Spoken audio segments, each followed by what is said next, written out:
Hello mga ka-LJ! Welcome to LJ Bikes Warehouse! Okay, bike check tayo ngayon. Ang ating bike is Amano A300. Gawa po ito ng Galaxy Bikes. Alloy na po ang frame niya. 3x8 speed. L2 ang parts. L2A3. As you can see, hydraulic na rin ang brake sets niya. Meron din siyang port lockout, as you can see there.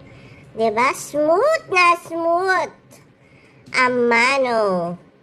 Yan. Malambot ang saddle niyan, mga guys. Hindi sasakit ang inyong mga butt. Tapos, ang likod po niya is this.